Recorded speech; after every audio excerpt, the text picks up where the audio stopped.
of course, again, this was a necessary comment from Trump, but he's who he is. He's giving us entertainment, even if it's not necessarily very highbrow. And unfortunately, Harry has no comebacks. This is a couple that said that they wanted their privacy and then did everything in their power to not get their privacy. I can't imagine anything that shatters their privacy more than the leader of the United States calling your wife terrible, which is like, it's just hilarious. Who can deny that?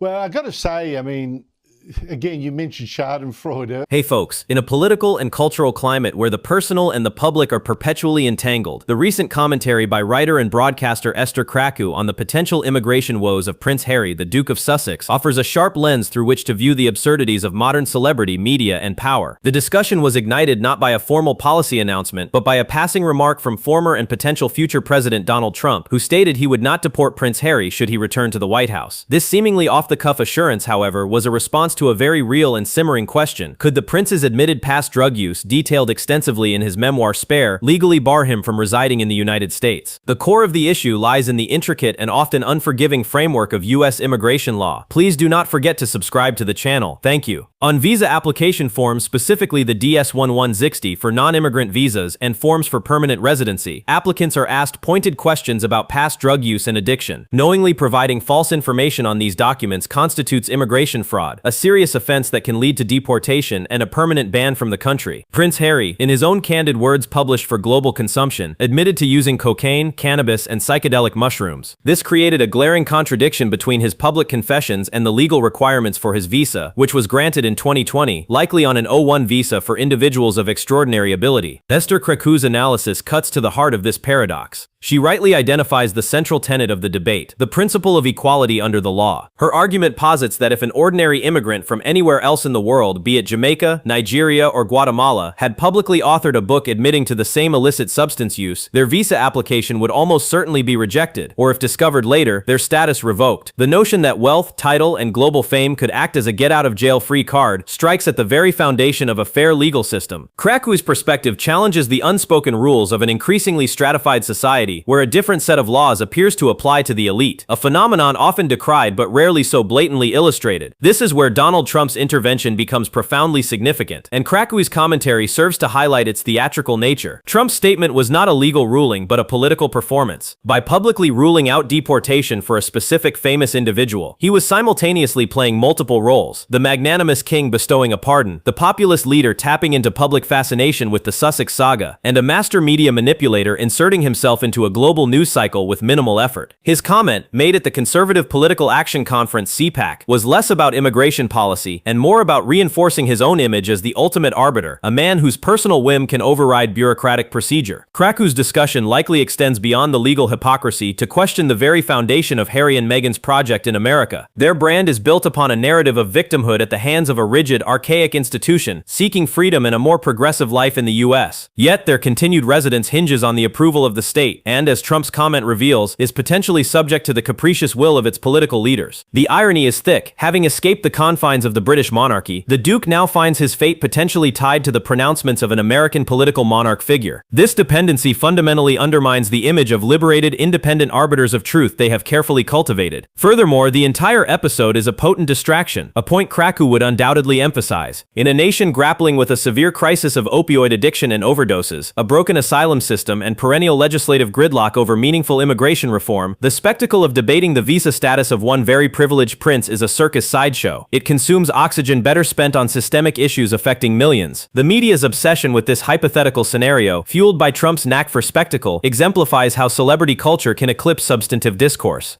In conclusion, Esther Krakow's dissection of the Trump-Harry visa saga is about much more than a royal's immigration paperwork. It is a critique of a world where law and justice are increasingly perceived as malleable concepts for the powerful. It highlights the performative nature of modern politics, where a viral soundbite holds more weight than policy, and it exposes the profound irony at the heart of the Sussexes' new American life. Their cherished freedom and security are contingent on the very structures of power and privilege they claim to have left behind. The discussion ultimately serves as a reminder that in the high-stakes theater of fame and politics, the rules are often just suggestions, unless of course you lack a title, a fortune, and a famous name. But it started this campaign by a US-based think tank who questioned how Harry had been allowed into the US if he'd made the submission. They were questioning, had he lied on his paperwork? Was he given favourable treatment, special dispensation?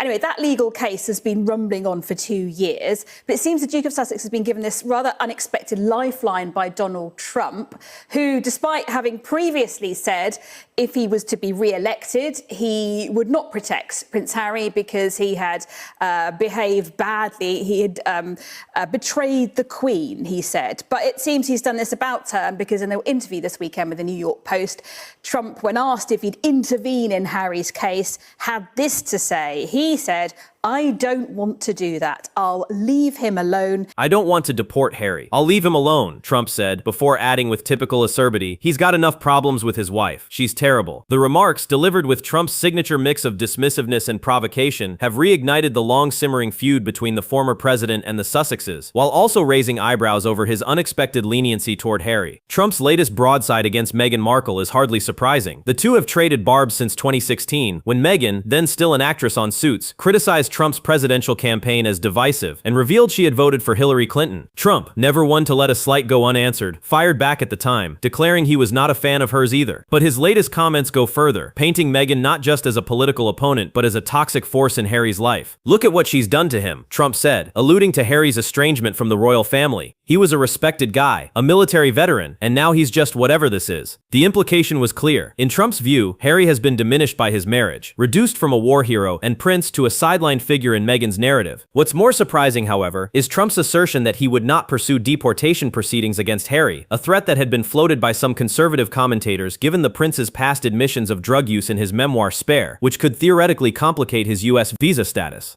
"I'm not gonna make it my problem," Trump said, though he couldn't resist adding a jab. He's got enough going on over there with the Netflix deals and the complaining. The remark underscores Trump's knack for blending apparent magnanimity with a backhanded insult. Harry can stay, but only because his life is already, in Trump's estimation, a mess. The interview has predictably drawn fierce reactions from both sides of the political and royal commentary divide. Trump's supporters have cheered his refusal to mince words, with some far-right commentators seizing on his critique of Meghan as validation of their long-held view that she manipulated Harry into abandoning his royal duties. Meanwhile, the Sussexes' defenders have accused Trump of misogyny, pointing out that his vitriol toward Meghan far exceeds any criticism he's leveled at Harry, despite both being equally vocal about their grievances with the monarchy. "It's classic Trump punching down at a woman while giving the man a pass," said one liberal commentator on MSNBC. Royal experts, however, note that Trump's comments may inadvertently help the Sussexes by reinforcing their narrative of being unfairly targeted by powerful figures. "Harry and Meghan have built their brand on the idea that they're truth-tellers persecuted by the establishment," said royal biographer Tom Quinn. "When someone like Trump attacks Meghan so personally, it plays right into their victim storyline." Indeed, the couple's most loyal supporters have already begun framing Trump's remarks as evidence of the systemic backlash they face for challenging traditional power structures. Yet Trump's critique also taps into a broader skepticism about the Sussexes, particularly in the US, where their popularity has waned amid perceptions of hypocrisy. Their lucrative media deals, including a reported $100 million Netflix contract and Harry's tell-all memoir, have led many to question whether they truly want privacy or simply wish to monetize their grievances. Trump's terrible jab, while hyperbolic, echoes a sentiment felt by some Americans who've grown weary of the couple's simultaneous condemnation of fame and reliance on celebrity. The former president's comments also carry a whiff of irony, given his own fraught relationship with the British monarchy. Trump has long styled himself as a defender of the crown, praising Queen Elizabeth II as a great woman and forging an unlikely alliance with Brexit-boosting politicians like Nigel Farage. Yet his attacks on Meghan, a biracial American who married into the royal family, risk alienating the very traditionalists he claims to admire. "The monarchy has survived by avoiding messy public feuds," said royal historian Ed Owens. "Trump dragging Harry and Meghan into the US culture wars is the last thing the palace wants." As the 2024 election looms, Trump's latest salvo ensures that the Sussexes remain a cultural flashpoint in American politics. For Trump, the attack serves multiple purposes. It energizes his base, positions him as a defender of traditional values, and keeps him in the headlines. For Harry and Meghan, it's another reminder that their every move will be politicized, whether they like it or not. One thing is certain, Trump's terrible verdict on Meghan won't be the last word in this saga. As long as the Sussexes remain in the public eye, their critics and defenders will keep fighting over their legacy. And if Trump returns to the White House, Harry may yet find himself grateful for one small mercy. At least deportation's off the table, for now.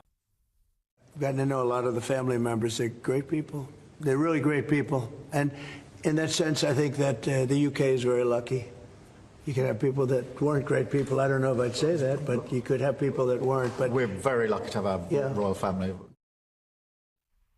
In the grand, often absurd theater of modern geopolitics and celebrity, few things are as reliably entertaining as watching worlds collide. This week, a particularly hilarious clip served up a prime example, as former US President Donald Trump took aim at one of his favorite targets, or more precisely, two of them, the Duke and Duchess of Sussex. The moment, dissected with gleeful precision by News Corp columnist Angela Mollard, was less a political missile and more a perfectly thrown pie, dripping with the schadenfreude so many have come to relish whenever the Sussexes are mentioned. The clip in question, likely from one of Trump's rally stages or a Truth Social broadcast, captures him in his element. He's not delivering a policy critique, he's performing a roast. The subject? Prince Harry's swift and very public ejection from the protective security detail he feels is his birthright, a decision he is legally challenging against the UK Home Office. With the timing of a seasoned stand-up, Trump seizes on the irony, quipping something to the effect that Harry was shown the door for being an ingrate or some other characteristically Trumpian epithet. The delivery is pure Trump, the exaggerated pause, the raised eyebrow, the crowd's roaring approval. It's political commentary filtered through the lens of a reality TV producer. Angela Mollard's reaction, as one would expect from a commentator with her finger firmly on the pulse of both royal and celebrity culture, is not one of outrage but of vindicated amusement. For columnists like Mollard, and for a significant portion of the public, the Sussex saga long ago ceased to be a tragedy and transformed into a high production value farce. Trump's jab, therefore, isn't seen as a cruel attack from a powerful figure, but rather as the most public possible echo of a sentiment muttered in living rooms and pubs across the world. Well, what did they expect? Mollard would rightly pinpoint the core of the joke's effectiveness, its undeniable kernel of truth. Harry and Meghan's entire brand, post-royal exit, has been built upon a paradox of staggering proportions. They demanded privacy while signing nine-figure deals with Netflix and Spotify to reveal their private lives. They decried the toxic machinery of the British press while hiring a Pulitzer-winning ghostwriter and sitting for an Oprah primetime special and a 6-part Netflix documentary to tell their story. They sought independence from the institution, yet have clung tenaciously to the titles that institution bestowed upon them, leveraging their royal status for commercial and global influence. Trump's swipe cuts to the heart of this paradox. By highlighting the security debacle, he underscores the ultimate consequence of wanting to have your royal cake and eat it too. You cannot, his joke implies, spend years publicly eviscerating the very system that provides you with privilege, prestige, and protection, and then be shocked when that system, now under new management, decides you're no longer worth protecting on the taxpayer's dime. It's the punchline Harry and Meghan seemingly wrote for themselves. Furthermore, Mollard would appreciate the beautiful irony of the attacker himself. Donald Trump, a man who has built a career on grievance and perceived slights, calling out someone else for being an ingrate is a moment of breathtaking lack of self-awareness. It's the pot not just calling the kettle black, but launching a multi-platform media campaign against it. This layer adds to the comedic value, making the clip less a serious political point and more a surreal piece of performance art where two of the world's most famous narcissists briefly orbit each other in a universe of their own creation. The public's reaction, as channeled by commentators like Mollard, is fascinating. It's not necessarily an endorsement of Trump. Instead, it's a collective chuckle at seeing the Sussexes' carefully constructed narrative of victimhood punctured by a blimp-sized needle. For years, mainstream criticism of Harry and Meghan has been cautiously framed, often tempered with acknowledgments of their mental health struggles to avoid accusations of racism or meanness. Trump, operating by his own rules, demonstrates no such caution. He says the quiet part loud, giving voice to the exasperation of those who are simply tired of the couple's endless drama. This hilarious clip, and the reaction it provokes, are about more than just a former president mocking a prince. It is a symptom of a broader Sussex fatigue. The world initially offered its sympathy, its tissues, and its support. But the couple, in their relentless pursuit of monetizing their grievances, have overstayed their welcome in the court of public opinion. The narrative has shifted. They are no longer the victims of a cold, uncaring monarchy. They are global celebrities of their own making, and with that comes a different set of rules, including becoming fair game for late-night jokes and, yes, punchlines from a podium in Florida. Donald Trump, the master of branding, has effectively branded them with the one thing they've fought against: absurdity. And in doing so, he gave Angela Mollard, and millions watching, permission to finally laugh at the whole ridiculous spectacle. The tragedy is over. The farce has well and truly begun. Meghan Markle